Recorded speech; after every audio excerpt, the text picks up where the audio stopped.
So we cover everything from the basic material science of developing new semiconductors to make solar cells, to solar cell device physics, where we're making individual cells, to system design, where we're putting cells as modules out in the field, and systems testing, and then we even go all the way into policy. The reason I do solar photovoltaic research is I think it is the best chance of being able to solve climate change while still allowing us to have a technically sophisticated society. And so we have conversion rates that beat any of the other technologies for taking sunlight and turning it directly into electricity. The ecological balance sheets for it are excellent.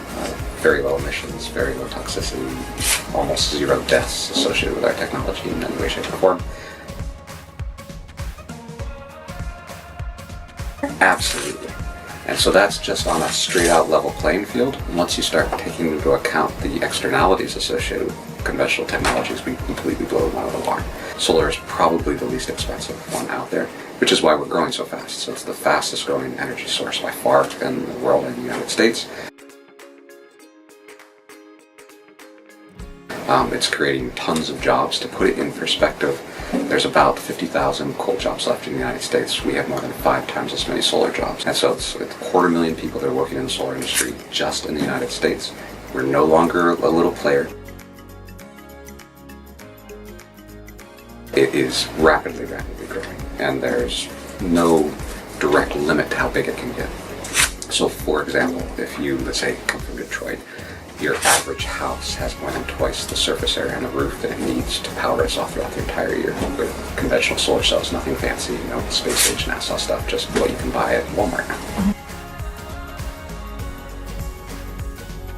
Solar is sort of like the ultimate capital good. You purchase the whole system up front. It is usually warranted for 20 to 25 years. It should last double that at least. And so you put in all your money up front and then you get paid off over years. And so many business people and homes don't have the initial capital to outlay. And so there's that fundamental problem, like you have $10,000 that you can put into a PV system to power your home. And then when they do have the $10,000, well then let's say it takes a 10-year payback time, which sounds like a really long time, but that's a 10% rate of return, which compared to the stock market is really good. Compared to your bank account, it's phenomenal. So some businesses get it. So why is Walmart putting solar up? Why is Apple putting solar up with Google and Tesla? It's money. They are making real money putting up solar. This actually, from a technical standpoint, is one of the most challenging places to put in solar. If you think of like in Arizona, where you have lots of clear, sunny days, it's very easy to see how that might work. Here, not only do we get cloudy days, but in the middle of the winter, we get very little solar flux whatsoever. We don't produce anywhere near the amount of solar energy that we need, and so we're directly tied to the grid, and we sell electricity to the grid at the cost of electricity, and then we buy it back in the winter.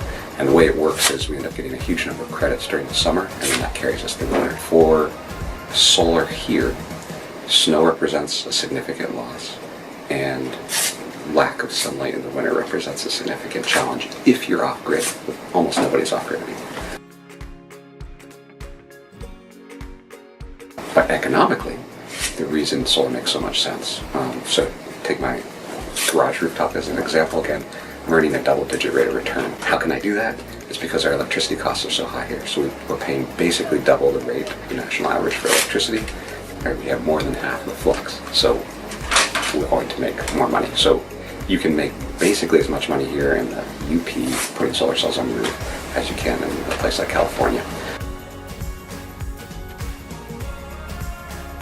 The challenge, however, here in Michigan, the utilities, many of them have chosen to be sort of scared of it because they see their customers putting up solar, generating electricity less expensively than they can purchase it, and they see their customers literally as a threat. And so the Michigan legislature has put into law that they have to allow distributed generation of some kind up to at least 1%. And so that's solar, wind, geothermal, biomass, fuel cells, all the technologies are allowed. The utilities, particularly the one locally, has chosen to treat that 1% minimum as a maximum. We're the first place, it's first region in Michigan that hit the cap. So I was just in Finland at Aalto University in Heli Savinsky, and what she did, and the reason I went there, is to learn about black silicon. So the majority of solar cells that you see on the market look like these guys, they're blue, and you know that if you can see blue light bouncing off the solar panel, some of it's not getting in there, and blue is actually more energetic light, so like that's really not what we want. And that does have anti-reflection coatings on it, and it is better than bare silicon, which you can use as a mirror, but an ideal solar cell would be just dead black. And so what they've done in Finland is they've used a relatively expensive way to process nanostructures all over the entire cell, so it's a bunch of needles, it's a forest of needles. And so the clever thing that Savin's group did is they coated the forest of needles with atomic layer deposition with a charge on it. And so not only did it scrape away defect states, it also pushes the electrons back into the bulk of the film. And so the sunlight comes in and can't get out, and the electrons would like to be destroyed, getting killed in the forest, but they never get there because they're pushed back into the cell. And so that's gotten much higher efficiencies, and that technology is the one that is basically ready to take off. So my prediction would be in the next 5 years, most solar cells will be black.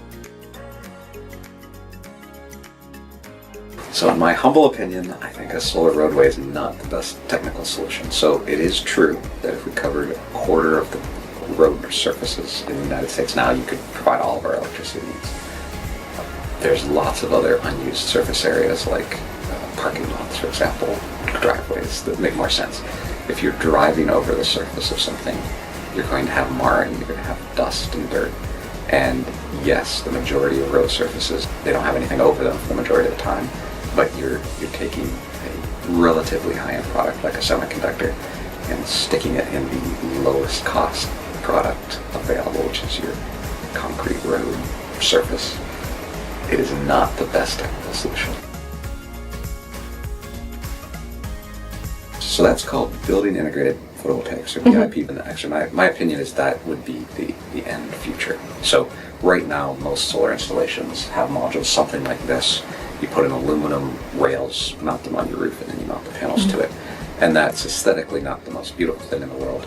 And it's like an afterthought to a building. But now, for example, in California, there's legislation that has gone through that says every house basically has to be solar ready. And that if you're going to build a new house, you're going to put solar panels on. And so people want to have nice integrated roofs that look beautiful, and there are many different versions of that. So in Japan, they have nice, like these curvy tiles that sort of meet their aesthetics for roofs. In the US, in Michigan, we were doing modules that would peel and stick and go in between the standing seams of like stainless steel roofing. So we have different versions. Dow and others have worked on like these clicking interlocking tiles. We've done a version where you could mount aluminum rails on the sides of conventional modules and then click them in to make a really low cost BFE. That just comes with scale. And so right now you pay a premium for all that. So if you've heard of like the Solar City Tesla roofs and seen how like, they're really, really beautiful, but they're way more expensive per watt than this is. And as those factories get big, they're going to push those costs back down. There's no inherent reason they're more expensive, it's just smaller. And so soon, everybody will have a nice black roof, maybe even different colors. If you could take a small percentage penalty in efficiency to have a purple roof or something, people will do it. So I would say the very first thing we should do is cover all the rooftops. That basically covers all normal homes. You produce more than enough electricity. If you're more than 2 stories in a building like this one, then you need additional things. And so then you start looking at parking on awnings and that kind of thing. After that's all been taken care of, there's some really cool work going on in what's called agri-photovoltaics, where you co-plant solar farms and crops.